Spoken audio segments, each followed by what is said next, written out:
The Cleveland Browns thought they could keep Shedeur Sanders hidden behind the curtain, buried on the depth chart, like a secret they never wanted to reveal. But when the rookie finally touched the field against Cleveland's top defense, he turned the entire narrative upside down. This was supposed to be a quiet training camp storyline, just another rookie getting token snaps. Yet in the blink of an eye, it became the biggest controversy of the summer, because Shedeur didn't just survive, he dominated. His chance came late, his odds were slim, and the pressure was suffocating.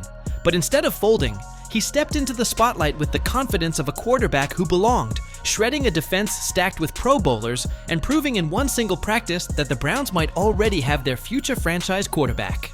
From the very beginning, the Browns made it clear Shedeur wasn't their golden child. They drafted Dylan Gabriel in the 3rd round, gave Joe Flacco veteran privilege, even entertained Kenny Pickett's injured hamstring as a priority, while Shedeur was slotted as an afterthought in the 5th round.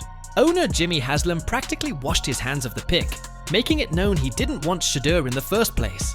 To him, Sanders was baggage, a name with too much spotlight and not enough pedigree.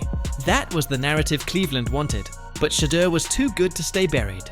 Every throw in practice, every huddle he commanded, chipped away at the wall the Browns tried to build around him. And while Gabriel misfired in front of reporters, Shedeur kept stacking proof that the draft order meant nothing. Day 7 of training camp became the turning point. Coaches tossed Shedeur what they called a dog bone, a small chance against the Browns' starting defense. The idea was to appease the media and give the rookie a token look, but Shedeur flipped the script. Facing Myles Garrett exploding off the edge, Denzel Ward patrolling the secondary, and Greg Newsome blanketing receivers, he delivered throws that cut through coverage like a surgeon. He didn't flinch, he didn't panic, and he didn't look like a rookie getting his first taste of elite speed.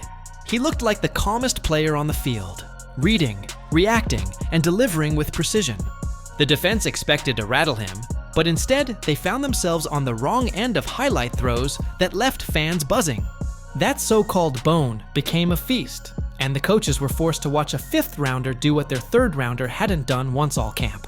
While Shedeur thrived with backup receivers, Dylan Gabriel continued to stumble, despite being gifted the best weapons the Browns could offer. Gabriel's reps with the first team should have sealed his status, but instead they exposed him. He missed open throws, nearly turned the ball over, and looked like the game was too fast for him. His lone touchdown was a dump-off turned into a highlight by a receiver's brilliance, not his arm talent. Meanwhile, Shedeur made magic with second stringers. The contrast couldn't be clearer. One quarterback elevating those around him, the other dragging down the talent he was given. Browns fans noticed, teammates noticed, and soon the whispers became shouts. The Browns kept insisting it was an open quarterback competition, but the truth was obvious. The deck was stacked. Gabriel was the franchise's preferred choice because of draft status. Coaches feared the optics of admitting their 3rd rounder was being outplayed by a 5th rounder. They labeled Shedeur's chances as charity reps, refused to move him up the depth chart, and clung to politics instead of production. But numbers don't lie, and highlights don't fade. Every time Shedeur touched the field, he made his case. Every time Gabriel touched the field, he gave it away. The Browns could try to gaslight the media, but they couldn't gaslight their own players or their own fan base. In football, numbers matter, but energy matters more.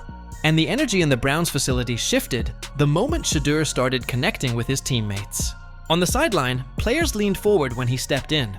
Practice squad guys and veterans alike could feel the difference. His calm in the pocket, his confidence in tight windows, his leadership in the huddle, all of it resonated.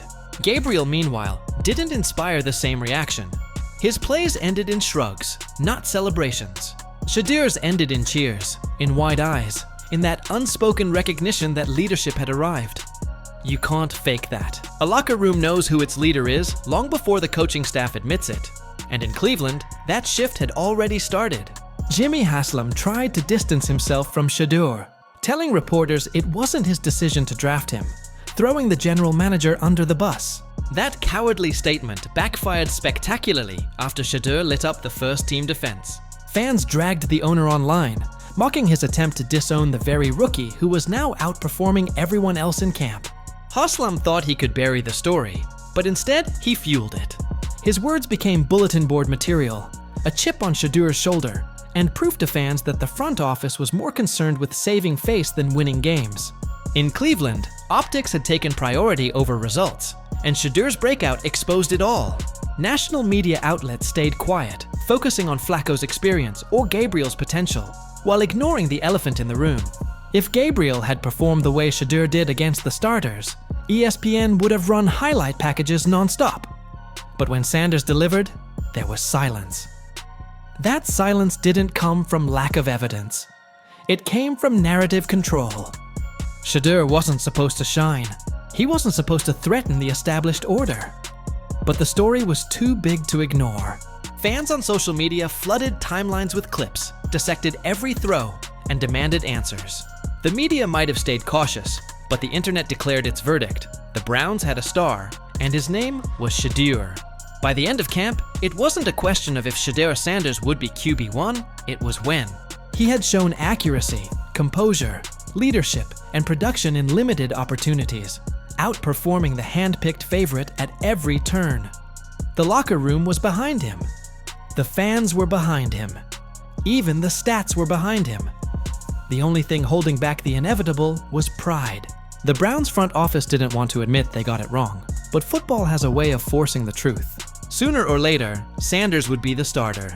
And when that day came, the narrative would flip from fifth-round project to future of the franchise.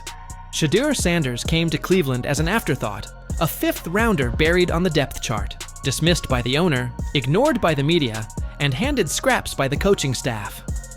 But talent doesn't care about draft status, leadership doesn't care about politics, and production doesn't care about narratives. On day 7 of training camp, Shedeur Sanders forced his way into the conversation.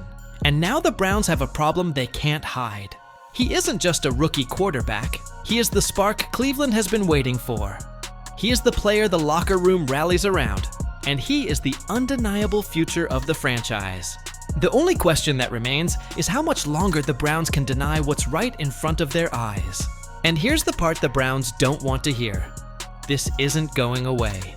Every day Shedeur Sanders takes the field, the pressure builds. Every throw he makes is a reminder that the front office tried to bury him. Every missed pass from Dylan Gabriel is a reminder that politics, not performance, put him ahead on the chart.